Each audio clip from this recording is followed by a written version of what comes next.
Imaginez tomber sur un manuscrit ancien si puissant qu'il menace de réécrire l'histoire telle que nous la connaissons. Ce texte ne raconte pas seulement des histoires, il révèle des connaissances interdites cachées à l'humanité depuis des siècles. Et si je vous disais que ce manuscrit détient la clé pour comprendre nos combats spirituels aujourd'hui, êtes-vous prêt à découvrir la vérité qui pourrait tout changer? Rejoignez-moi pour explorer ce mystère et n'oubliez pas de vous abonner. Faites-nous savoir dans les commentaires d'où vous venez ou comment Jésus a fait des miracles dans votre vie. N'oubliez pas que Jésus vous bénit et qu'il est toujours avec vous. Isaïe est l'un des personnages les plus énigmatiques de l'histoire biblique.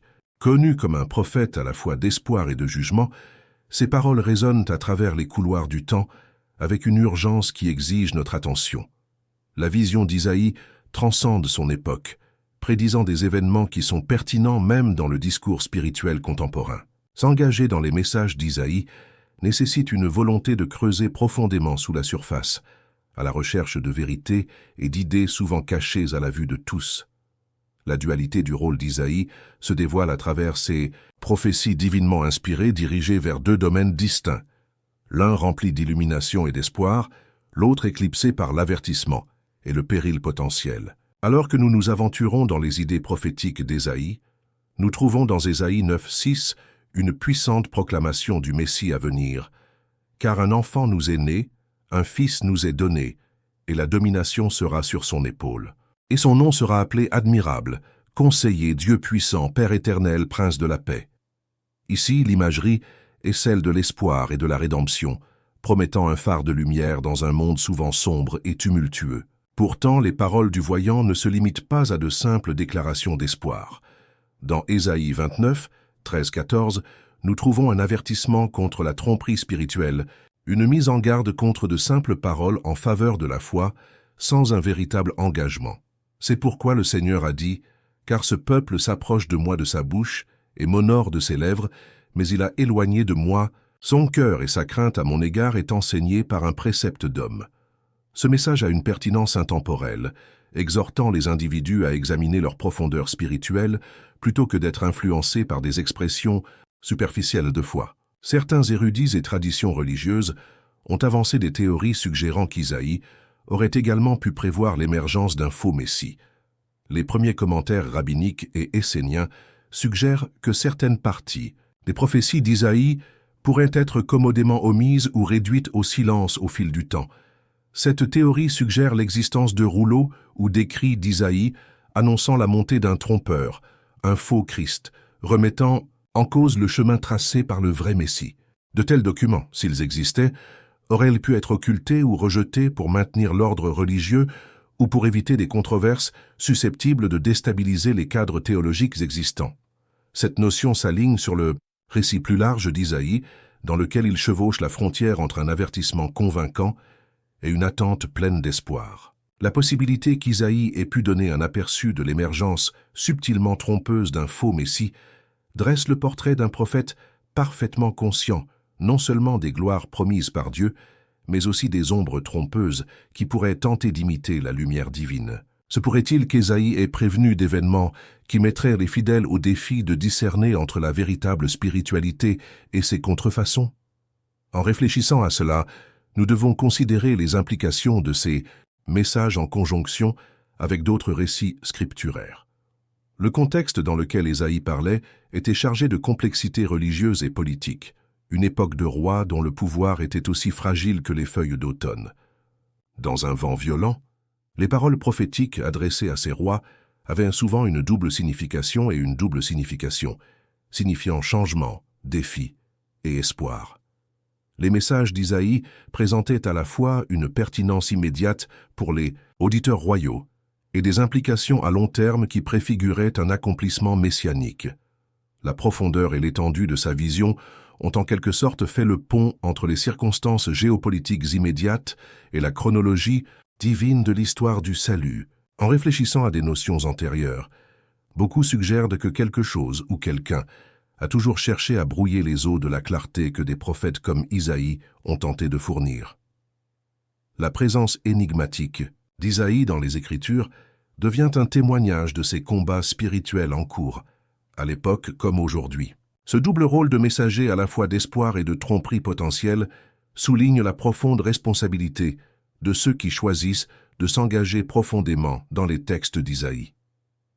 La clarté qu'il offre n'est pas seulement un écho historique, mais un appel à l'action pour une vigilance spirituelle à une époque où la tromperie peut souvent se faire passer pour l'illumination.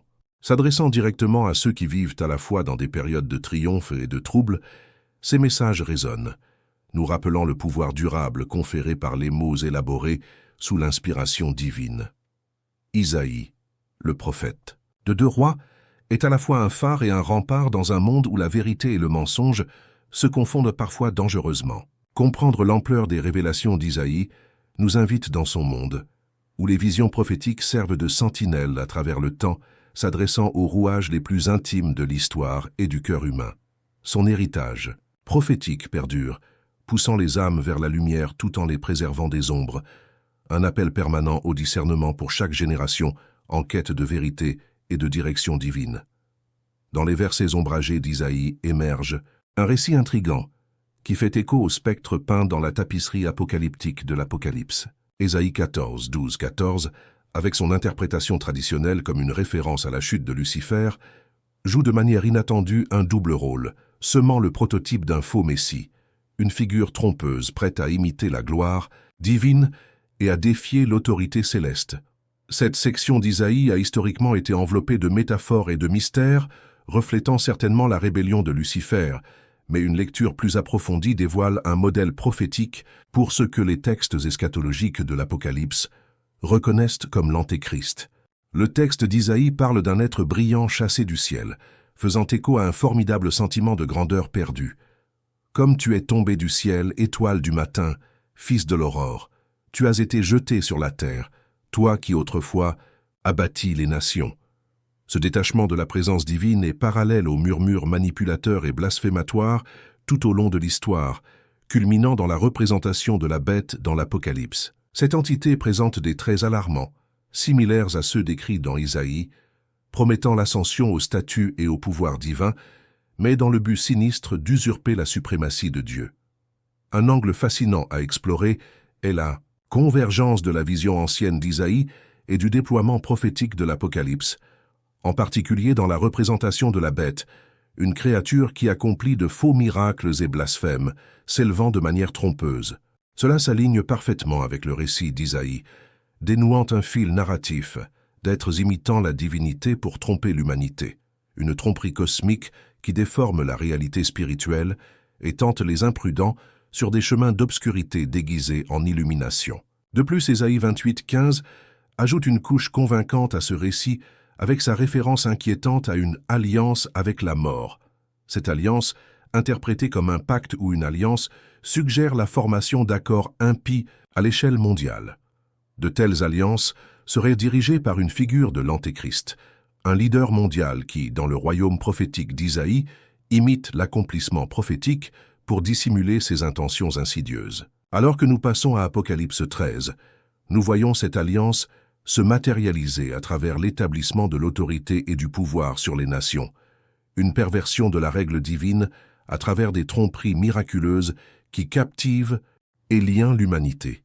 Cette préfiguration prophétique ne concerne pas seulement des événements inquiétants à venir, mais sert également de récit édifiant, un miroir reflétant le flirt perpétuel de l'humanité avec de fausses idoles et des ersatz de sauveurs. Implicite est l'avertissement selon lequel le véritable danger réside dans une alliance qui n'est pas seulement conçue sur le plan géopolitique, mais qui a soif de redéfinir les allégeances spirituelles, manifestant un pouvoir qui semble authentique, mais qui est creux en son sein.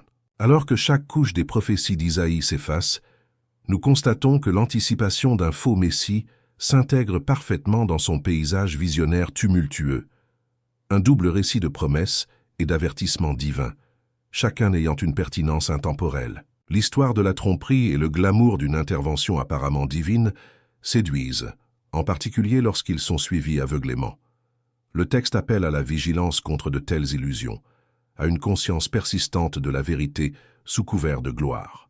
La profonde capacité d'Isaïe à tisser un portrait aussi complexe témoigne non seulement de sa clairvoyance, mais aussi de la nature intemporelle de la lutte spirituelle de l'humanité, une lutte racontée à travers les siècles. Cette interaction complexe entre Isaïe et l'Apocalypse constitue un chapitre central du récit plus vaste du discernement spirituel, servant de rappel puissant du besoin persistant d'une foi inébranlable et de clarté face aux mensonges émergents, tout comme ceux éclipsés par la chute dramatique de Lucifer.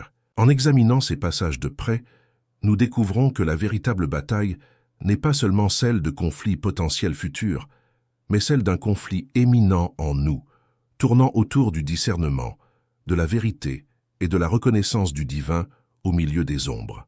À travers les versets ombragés d'Ésaïe, un modèle émerge, non seulement comme une mise en garde, mais comme un appel à s'aligner sur la vérité et à résister à l'attrait vaniteux des faux messies, quelle que soit la forme sous laquelle ils se présentent. Ce récit enrichit notre compréhension et nous prépare au discours sur le parchemin perdu et les voies esséniennes, nous incitant à approfondir les textes voilés et les silhouettes prophétiques qui résonnent à travers le temps. Dans les Isauges, cavernes solennelles de l'histoire et des traditions, où la poussière et les parchemins gisent comme des témoins silencieux, murmure un conte ancien qui, pour beaucoup, reste obscurci par les voiles du temps et des intentions. Parmi ces sentiers inexplorés se cachent les paroles des Esséniens, une secte vivant dans le désert, dont la vie est mêlée de secrets célestes et de mystères terrestres. Ils gardèrent les textes de Qumran, les célèbres manuscrits de la mer morte, dépositaires de sagesse et d'énigmes qui s'étendent au-delà de la Bible canonique. Ici, dans ces pages sacrées, repose le chapitre 3, le parchemin perdu et la voie des Esséniens. Les Esséniens étaient une secte juive mystique, pratiquant la pureté et recherchant les vérités divines. Loin du tumulte de la vie ordinaire, ils se sont rassemblés près de la mer morte, créant un sanctuaire consacré non seulement à la survie, mais aussi à la révélation spirituelle. C'est dans ce contexte d'isolement et d'engagement sacré qu'émerge le parchemin perdu, un scénario si puissant et si controversé qu'il menace de défaire les récits établis autour de l'intervention divine et de la prophétie.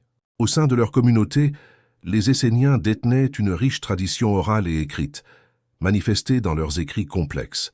Ceux-ci comprenaient des fragments non seulement d'Isaïe, mais aussi d'enseignements profonds, dont certains n'ont jamais trouvé leur place dans le canon biblique accepté. Parmi leurs textes figurait un récit troublant sur de multiples figures messianiques.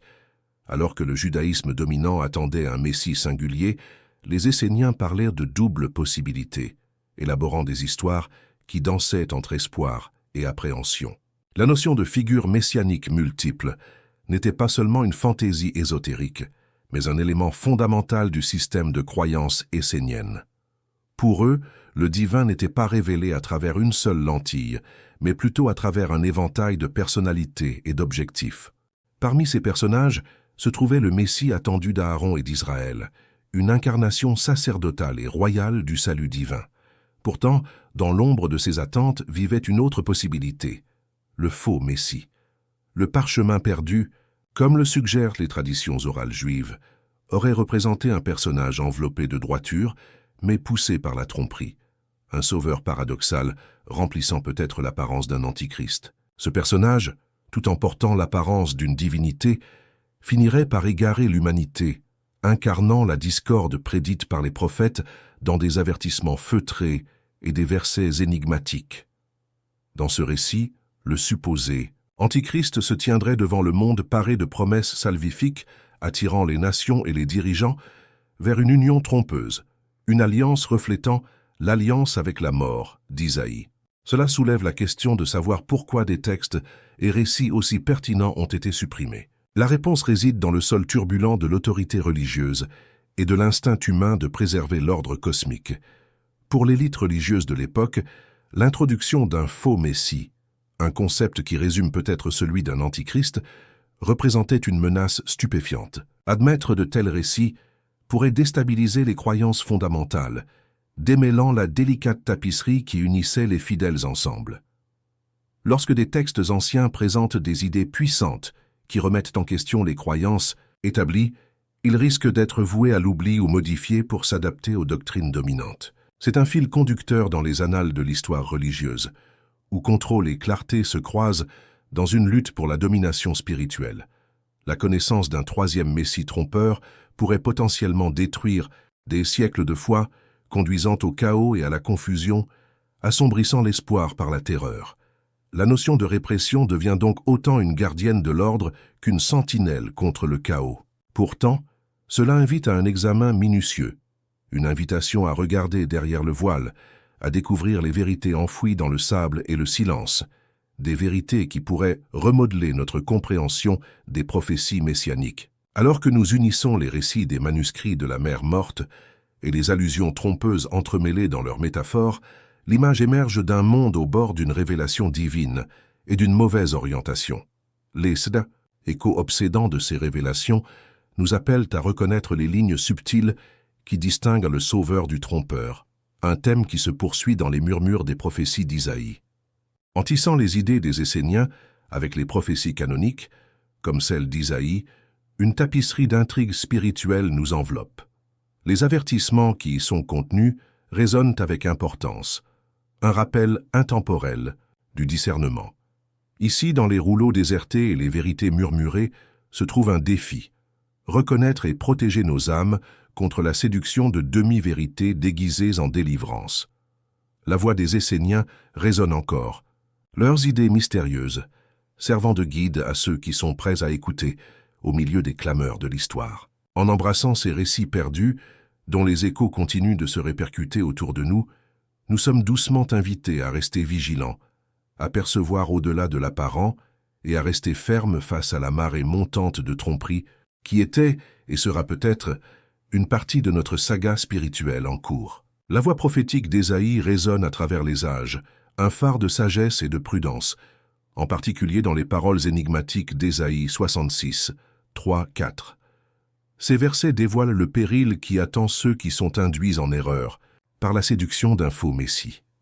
Comme il est déclaré, celui qui sacrifie un taureau est comme celui qui tue un homme, celui qui offre un agneau, comme celui qui brise le cou d'un chien, celui qui fait une offrande de céréales, comme celui qui offre du sang de porc, celui qui brûle de l'encens commémoratif, comme celui qui adore une idole. Ces métaphores fortes soulignent l'horreur des rituels religieux qui sont creux, détachés de la vérité et égarés par de faux enseignements et de faux dirigeants. Cet avertissement sévère contre la déviation spirituelle reflète le grave avertissement trouvé dans 2 Thessaloniciens 2, 3, 4, où l'apôtre Paul parle de l'homme sans loi, un exemple de tromperie et de rébellion contre la vérité divine. Paul met en garde les Thessaloniciens contre une grande apostasie et la révélation d'une figure s'exaltant au-dessus de tout ce qui est sacré, s'asseyant même, avec audace dans le temple de Dieu, se proclamant Dieu. Ici se trouve un parallèle effrayant. L'avertissement d'Isaïe concernant les pratiques trompeuses est complété par le portrait que Paul fait de ce personnage qui incarne la tromperie, ultime des derniers jours, entraînant les imprudents dans un réseau de mensonges. Isaïe et Paul dressent tous deux un portrait troublant d'une époque où la tromperie sera omniprésente, séduisant non seulement les laïcs, mais aussi les chefs religieux et des nations entières à vénérer un faux messie. La clairvoyance d'Isaïe concernant cette tromperie résonne tout au long de l'histoire, mettant en garde contre l'attrait séduisant d'une religiosité extérieure dépourvue de véritables substances spirituelles. La figure trompeuse anticipée par Paul pourrait très bien être le même esprit de tromperie qui hantait les visions prophétiques d'Isaïe, un esprit qui se fait passer pour la vérité, se présentant comme oint, attirant même les élus. La vision profonde d'Isaïe s'étend au-delà de son contexte immédiat, pour prédire un avenir où le discernement spirituel deviendra une bouée de sauvetage essentielle. Ceux qui manquent de discernement, attirés par le faux vernis, de sainteté, se retrouvent pris au piège de fausses doctrines, échangeant la vérité divine contre une foi contrefaite. Les images dures d'Isaïe mettent en garde contre la folie des sacrifices vides et de la fausse piété, appelant à un retour à une véritable dévotion, à la recherche du vrai Messie plutôt que des imposteurs. La somme d'anarchie de Paul reflète le summum d'une telle tromperie, un personnage dont l'influence imprègne les institutions religieuses, déplaçant l'attention du culte authentique vers l'adulation idolâtre de ce qui est visiblement divin mais intrinsèquement corrompu.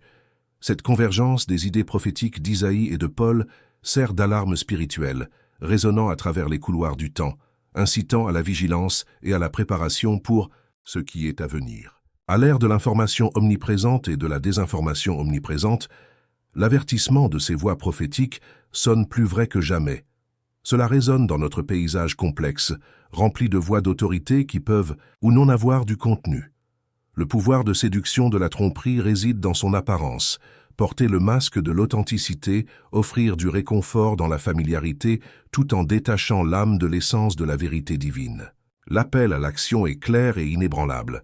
Le discernement devient le mot d'ordre de l'époque actuelle. Les Écritures, résonnant de messages cachés, exhortent un esprit à l'écoute, attentif non seulement aux mots, mais à leur essence.